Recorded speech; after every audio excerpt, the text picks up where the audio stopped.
Hello everybody and welcome back to Chronically Fabulous. Today's video is going to be about teenage disability and public speaking because that's kind of a thing that I've started doing recently. I'm off center. Oh, there we go. So yeah, basically, okay.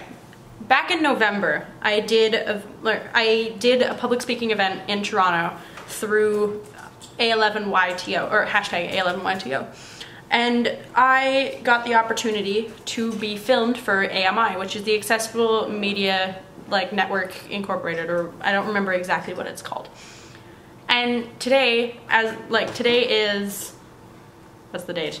Today is February 23rd, and today is the day that that video went live, and I'm very excited about it because I'm the youngest speaker they've ever had. At the time I was 17, my birthday just passed a few weeks ago, I'm 18 now. But I'm still the youngest speaker in A11Y history.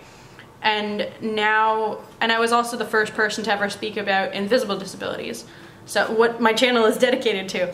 So it was an amazing experience for me to be able to watch myself from several months ago and see how much I've grown over the past 3 months and see how much I've stayed the same. Like my stance on things. Kitty, why you gotta eat now? But just realizing that my stance on most things has not changed and just being very proud of the fact that I'm spreading the word. Especially in the A11Y community. Okay, backtrack. A11Y Toronto was started in 2009 as a conference for designers and companies and just everybody behind the scenes for websites and apps and things like that to create accessible technology. So it's again, like I said, building apps, building websites, making sure that they're, say, you can, if you're colorblind, you can see things on the page or change settings to make it so that way you can see what's going on. You can have embedded text for images to explain what the image is. It's reading through special keys to convey certain messages, or even, what's it called? Reading the page to you, stuff like that, is the main focus of A11Y. It's all about design and technology. But I was the first person to talk about invisible disabilities, which was really, really cool because it's something that hadn't been covered in A11Y before, but was still a very big part of it. Because a lot of the tech designers who are working either have a little bit more of a backtrack. Most of the people in the accessibility field have some form of disability just because you're familiar with it and it makes sense to you and you want to help out your community. And most people that you see at A11Y have some kind of visible disability. Either it's a blind cane, or it's people in wheelchairs, or having some sort of cane, or a service dog of some kind. But there are also a lot of normal looking people there. And while I was giving my talk, I asked, does anybody here, who here knows or thinks they know someone with with an invisible disability?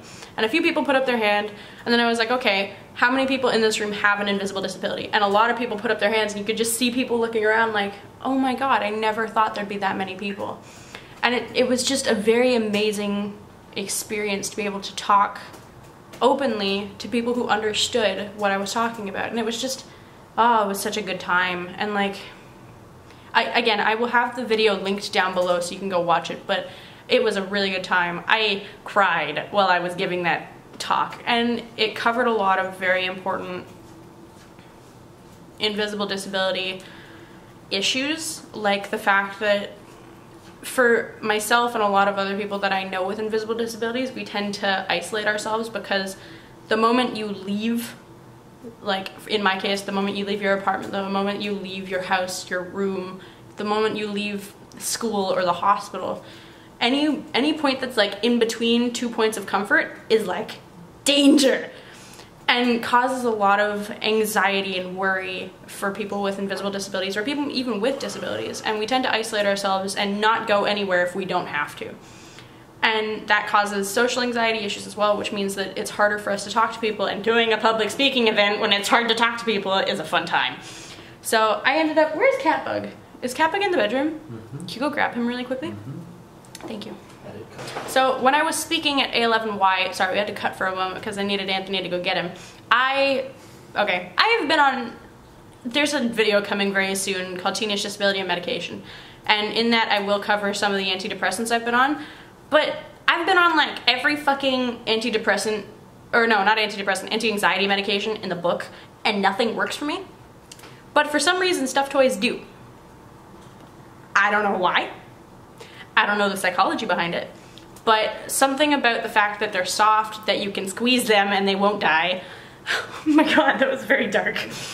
But the fact that you can squeeze them almost like a stress ball, but they're also soft, creates some kind of very strange comfort for me that does far more than anti-anxieties ever did. And when I first walked into the talk, I explained to people, this little guy is going to be sitting on the table right next to me, and if you see me reach over and just pet him gently, it's because I'm feeling anxious about things because of the social anxiety that I was having. And it was very nice to see people be understanding of why, not just why I would be doing that, but why the anxiety was there in the first place, and why I had worries about leaving the house, being in front of a lot of people, blah blah blah. So yeah, anyway, this video is mainly a promotion video to like promote that video and be like, go watch that cool thing. But yeah, no, I hope you like it. I was very proud to give that talk. It was my first time doing any kind of public speaking stuff. I've done another kind of mini talk as like a transition piece between two other people at a smaller workshop for A11Y, and it was a brilliant time. It was amazing. But anyways, yeah, I'm gonna leave you alone, let you go watch the video because it's cool. All of my social media will be linked down in the video description box. If you have video suggestions, leave them in the comments below, or if you have video suggestions that you don't necessarily want to comment, my Ask FM will be in the description box as well, and that allows you to leave anonymous video requests.